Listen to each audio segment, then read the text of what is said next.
welcome to the allotment. It's been a little while because I've been a bit busy, but I'm now down here. I've been popping down on my lunch breaks from work, and I just thought I'd show you how everything has transformed, because everything's started to grow now, and I've put a bit of trellis up ready for my runner beans, and I've also done a bit on the raised beds. So I'll just show you how everything's going and give you a little tour around. So here's the approach to my allotment, and I've got some new trellis here ready for some sweet peas. I've got my new sign I've painted, and my bulbs have all started to come up, and the trellis at the end is where I'm going to be putting my runner beans, as I kind of wanted somewhere nice for them to go. So I'll show you the lovely bulbs. They're all doing really well. And this is my trellis, which my husband's been helping put up. I'm also going to put another little piece of trellis here so I can grow all of my runner beans around that. So that's how it's looking at the moment. It still needs a bit of tidying up. This wood's ready for the next few raised beds to go in. And this is my herb raised bed. So the garlics are doing well. I lost one garlic just in the middle here. I noticed this morning it just shriveled up, so I don't know why that is. But all of the rosemaries are doing well. The chamomile's coming up really, really well. There's obviously lots of chamomile. The rocket, the coriander, the little thymes over there. The feverfew, the big one at the back there, is doing really well. And some sage and some dill along the back there. They're doing really well. Then I've got my strawberry planter here. Now I've put some netting on because I was worried about the birds. Everyone said here that we've had lots of problems with the birds. So I've put this black mesh over the wood here. This wood was a piece of old trellis. It's a bit rotten, it's not the best wood, but I just managed to make this, and really it's probably just going to really stay in place. And amongst the strawberries I do have the asparagus in between as well, so they're sharing a bed. But I'm pleased at how that's came out. And I just used cable ties to hold all that together. So there's that. And then here we have my brassica raised bed. And if you can see, I've planted my little brassicas out. Don't know if you can actually tell too well, but there's rows of little brassicas in there. And there's my purple sprouting broccoli, which I will harvest for my dinner tonight. And that's done really well. See if you can see from the top a little bit better. The light doesn't go through very well. But this is the veggie mesh I've used on this one. And because it's brassicas and with the cabbage white butterfly, it's quite difficult to keep them out, so I've covered it in the veggie mesh all the way down to the bottom, and I've just got the wood against the raised bed. So we'll see how that goes and how well it does at keeping them out. My other raised beds are still in progress. My husband's bought some nice echinacea plants. I'll plant those somewhere. And the rest of the site is still under construction. I'll take you down, and I sort of don't know where to put the rest of the beds. I've got a whole load of chippings here ready to go when I need it. The rhubarb is doing okay, but compared to my neighbour's rhubarb, there's mine, there's the neighbour's. So a bit of a difference there. It's not quite as good as the neighbours, but I'm just going to give it a few years to establish.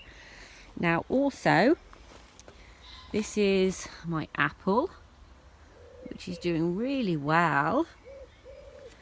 And then my other apple here, there are some little buds coming on that. And my next apple is again starting to come to life there, so that's nice. This is my blueberry, that's doing well. I've got a little chive there and another blueberry, another little chive just there, And I think this one is a raspberry. Just got the one raspberry, maybe two. These are the little lavenders, there and there. I thought I had 4 lavenders. I don't know what's happened to those, but there's the little lavenders. Oh, here's another little lavender, just poking out the grass there. I've also recently planted some mint. I've done a few areas here with mint. There are lots of other sort of weeds coming around here from the end of my site here. And they're, I suppose, just going to slowly encroach, but I'll just have to keep on top of those. So there's a mint there. I'm hoping the mint will kind of, because this is the corner of the site, so I've planted the mint all around here, so I'm hoping that'll sort of just take over that corner and keep those weeds at bay. We will see. There is a gooseberry bush. There is the wild garlic. There's another gooseberry bush. Here we have the Welsh onions. Another gooseberry bush. A very mini rocket down here. And then the lemon balm. So there we go. We have some more of the fruit trees. This one's doing really well. And then we have the other ones here. They're all doing pretty well. The pears, I think, are doing the least, which is there, and there. But they're doing okay. The blackberry here, and another blackberry. Now, as you can see from the bottom half here, I've kind of put a bit of wood chip down. The rest I'm leaving to go a bit wild, and I'll just clear around the base of the trees and the bushes and leave the rest a bit wild. So that's how the site's looking all the way up. And today my husband is doing a bit more. We're going to try and do another raised bed, well, another 2 raised beds if we can, and the rest of the trellis. So there we go. That's how it's all looking. So I'm really pleased with these because these 2 are my latest additions. I'm going to try and build another one of these for here, and I'll go and show you all my little seedlings inside the summer house. I have also sprinkled the blood, fish and bone and the chicken manure pellets around the bottom of the fruit trees and bushes, as I am on a very heavy clay soil with not much nutrients. So here are the seedlings. They're all doing really well. The strawberries at the end here have germinated amazingly. I've had a real good success with the strawberries. This one is Speedy Rocket. It looks very similar to a strawberry, but it's Speedy Rocket. Here we have some kaleets and some purple sprouting broccoli and some sunflowers, some more sunflowers. And these here are the asparagus. So the asparagus is actually doing very well as well. They are starting to come up, these other little ones. So I'm very pleased to how those have all come up. I have obviously planted a few out already as I got the mesh cage up and done. I thought I'll get those out. And over this side we have some others. Now there's some more asparagus. All the little onions have come up. I've had no joy with the okra. None of those have germinated, unless they just take a long time, I'm not sure. Cucumbers, the little pumpkins, butternut squash and asparagus again. Now some of those have come up there as well. They're doing all very well. The snow bananas have not come up yet. And then I also went to the garden centre and I couldn't help pass these by. This is the cabbage, the ones with the pointed head which are so lovely and soft and succulent when you cook them. Love those. And I also got the black Tuscan kale.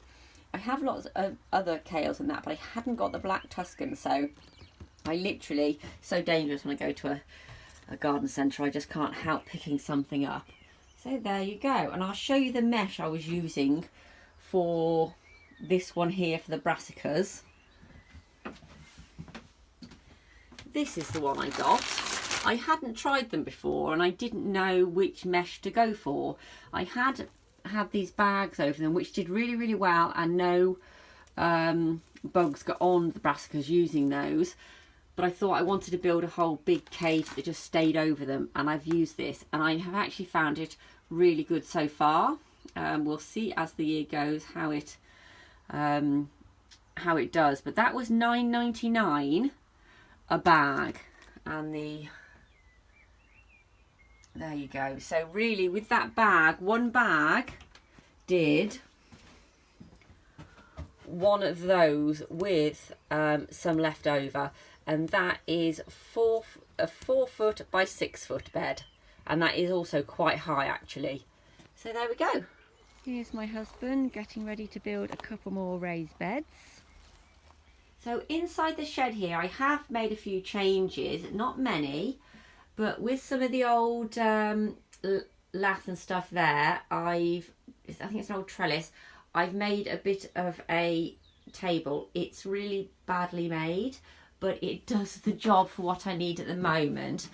And these trays here, it's a really big tray, as you can see, a really long tray, and you put all your plants in it. So for watering, it's been really handy because I just water the tray and it waters everything.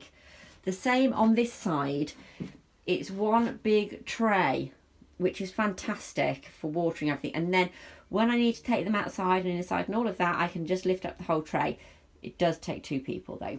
But the rest of the summer house here, I have done all this little bits and bobs around here and painted that section, but I haven't, you know, painted all of it. I just have time to do bits and bobs here and there. That's my lovely little chair I've got. I've covered the seat, and this bit of the shed I haven't painted yet, but I have managed to put some of these up and a bit of a shelf and got all my canes in place and other things. The rest of it is really looking a bit of a mess, but I'm slowly getting there, and at least this corner looks good. But I'm getting there, and bit by bit I will finish off the painting over the summer and get it done. So there you go. And the front just looks like that. Again, I got halfway round, and there we go, back round to the shelf again. Obviously going to cut this shelf off and sort that out, tidy it up. But as I'm noticing, we're drying out in the summer, I'm getting lots of big cracks appearing all over the place where it's shrinking, because obviously I got here in the winter, it was already wet, and just to stop everything leaking inside I put silicone in. But now everything is dried out, it has really started to crack, and I'll show you down here how bad it is. It's actually just all cracking so badly and dried out that really I may need to just replace the bottom 3 or 4 pieces of the shed. As you can see how sort of dry that is. It's just all started to dry out and crack really badly, and as you can probably tell, it's so brittle you only have to lean on it or poke it and it just disintegrates. So the bottom half of the shed may need a bit of attention. Now the top half isn't quite as bad. You can sort of tell from this side it's a lot more solid. Even at the bottom on this side isn't so bad, but there we go, that's my shed. And summer house, and some of it will have to obviously be redone at some point, but let's just get through the first summer, get everything planted, and the shed will come better later. Well, that's it for another day on the allotment. If you'd like to see how everything progresses and grows, please subscribe, and I'll see you next time.